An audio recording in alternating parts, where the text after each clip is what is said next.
আজ এটা কোনো ট্রান্সফার নিউজের ভিডিও নয়, কাজেই কেউ যদি শুধুমাত্র ট্রান্সফার নিউজের আপডেট শুনতে আসে তাহলে সে প্রথমেই ভিডিওটাকে স্কিপ করে চলে যেতে পারে। কিন্তু কেউ যদি একজন ইন্ডিয়ান লেজেন্ডের কাহিনী শুনতে চায় তাহলে একটু ওয়েট করতে পারে। আজকে ইন্ডিয়ান ফুটবল লেজেন্ড সুনীল ছেত্রীর রিটায়ারমেন্টের অ্যানাউন্সমেন্ট এসেছে। তার বয়স এখন 39 বছর এবং এই বছরই 3 আগস্ট আসলে সে 40-এ পা দেবে। তো সে প্রথম খেলা শুরু করে কিন্তু তার youth career city club Delhi থেকে। তারপরে 2002 সালে সে কিন্তু মোহনবাগানে জয়েন করে। তখন তার বয়স কিন্তু 18 বছর। 18 বছর বয়সে সুনীল ছেত্রী মোহনবাগান ক্লাবে জয়েন করে এবং সেখানে 3 বছর সে থাকে। প্রথমে অ্যাজ এ ইউথ প্লেয়ার থাকে, রিজার্ভ টিমে খেলে, তারপর গিয়ে সে জয়েন করে কিন্তু মোহনবাগানের সিনিয়র টিমে। সেখানে কিন্তু সিনিয়র টিমের হয়েছে 18টা ম্যাচ খেলে। সেখানেই তার কোচিং করায় কিন্তু তার বর্তমান শ্বশুরমশাই সুব্রত ভট্টাচার্য। তিনি একজন ইন্ডিয়ান লেজেন্ড। এই মোহনবাগানের হয়ে 18 ম্যাচে সে কিন্তু 8টা গোল করে। এরপরে 2005 সাল থেকে 8 সাল অবধি সে জেসিটিতে খেলে, সেখানে 48টা ম্যাচে কিন্তু 22টা গোল করে। তারপরে মোহনবাগানের আর্ক রাইভালস 2008 সালে সে কিন্তু সাইন করে ইস্ট বেঙ্গলে এবং সেখানে 17টা ম্যাচে 9টা গোল করে। তারপরে 9 সালে ডেমপোতে সাইন করে, সেখানে 13টা ম্যাচে 8টা গোল করে, অর্থাৎ গোল মেশিন হিসেবে কিন্তু তার অলরেডি পরিচয় হয়ে গেছে। তারপরে সে কিন্তু কানসাস সিটি উইজার্ডে খেলা শুরু করে। খেলা শুরু করে তার থেকে বড় কথা বলতে পারি যে সে গেছিলো সেখানে, বাট আমেরিকার ক্লাব, কিন্তু সেখানে কোনো চান্স পায়নি। তারপরে সে আবার ইন্ডিয়া ব্যাক করে 2011 সালে। সেখানে কিন্তু আই লিগের চিরাগ ইউনাইটেডের হয়ে কিন্তু সে খেলে, 7টা ম্যাচে 7টা গোল করে। ফের মোহনবাগানে ব্যাক করে 2011 সালে, সেখানে 14 ম্যাচে কিন্তু 8টা গোল করে। এরপর তার জীবনে কিন্তু আর একটা নতুন পথ নতুন পরিবর্তন দেখা যায়। পর্তুগালের ক্লাব স্পোর্টিং ক্লুব দি পর্তুগাল, যে ক্লাবে রোনাল্ডোর ইউথ ক্যারিয়ার এবং সিনিয়র ক্যারিয়ারের প্রাথমিকটা শুরু হয়েছিল, যে ক্লাবে লুই ফিগো খেলেছিল, যে ক্লাবে পর্তুগালের বহু তারকা প্লেয়ার সেখানে খেলেছে, তাদের জীবন শুরু করেছে, সেই ক্লাবের বি টিমে কিন্তু সুনীল ছেত্রী চান্স পায় এবং 3টে ম্যাচ সেই ক্লাবের হয়ে সে খেলে। মাত্র 3টে ম্যাচে সুযোগ পায় সেই ক্লাবের বি টিমে। মোস্ট প্রবাবলি তখন হয়তো পর্তুগালের 2nd ডিভিশন বা 3rd ডিভিশনে তখন ওই ক্লাব খেলছে, হয়তো 3rd ডিভিশনেই খেলছে। তারপর সে কিন্তু আবার ইন্ডিয়া ব্যাক করে, সে বা বলতে পারি সেখান থেকে লোনে আসে চার্চিল ব্রাদার্সে।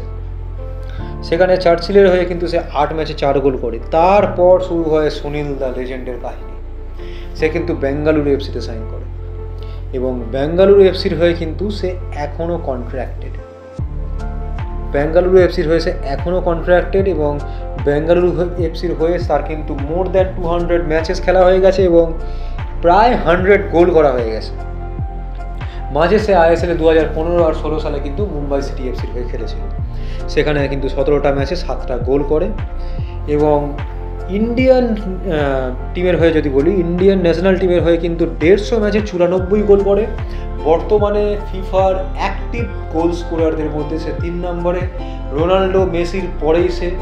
ফিফাও আজকে রিটায়ারিং অ্যাজ এ লেজেন্ড বলে একটি পোস্ট করে তাকে নিয়ে, তাকে রেকগনাইজেশন দেয়, যেটা কিন্তু একটা 121 নম্বরে থাকা টিমের কোনো প্লেয়ারের পক্ষে যথেষ্ট বড় পাওনা। এখান থেকেই বোঝা যায় যে সুনীল ছেত্রী কত বড় মাপের প্লেয়ার।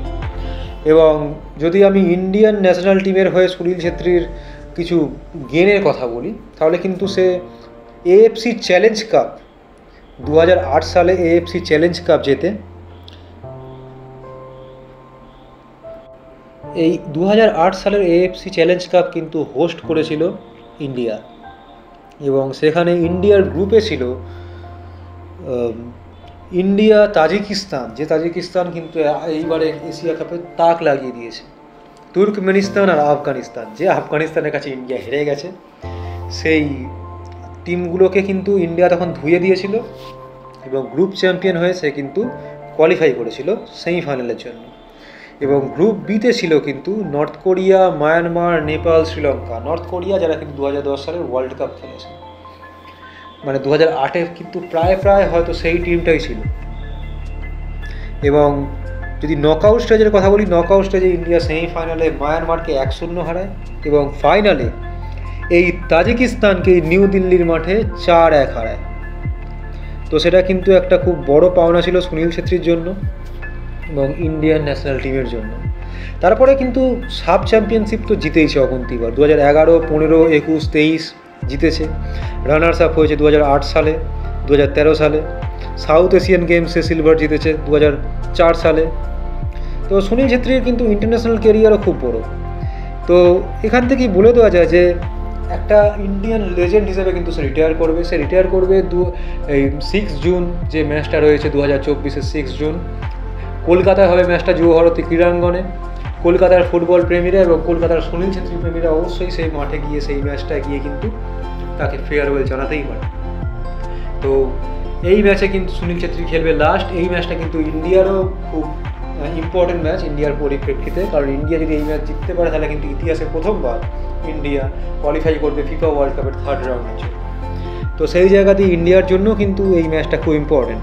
তো এবার এটাই দেখার যে এই ম্যাচটা ইন্ডিয়া জিতে সুনীল ছেত্রীকে খুব ভালো একটা ট্রিবিউট দিতে পারে কিনা, সুনীল ছেত্রীর এই বিদায়টাকে স্মরণীয় করে রাখতে পারে কিনা, এবং কলকাতা কতটা আন্তরিকভাবে পুরো কলকাতা এই দিনকে মাঠে গিয়ে মাঠ ভরাতে পারে কিনা। তো আজকের ভিডিও ছিল এইটুকুই। ভিডিওটি ভালো লাগলে ভিডিওটিকে লাইক করুন, শেয়ার করুন এবং চ্যানেলটিকে অবশ্যই সাবস্ক্রাইব করুন, যদি এরকম ভিডিও আপনারা আরও দেখতে পারেন। তো আজকের জন্য গুড বাই।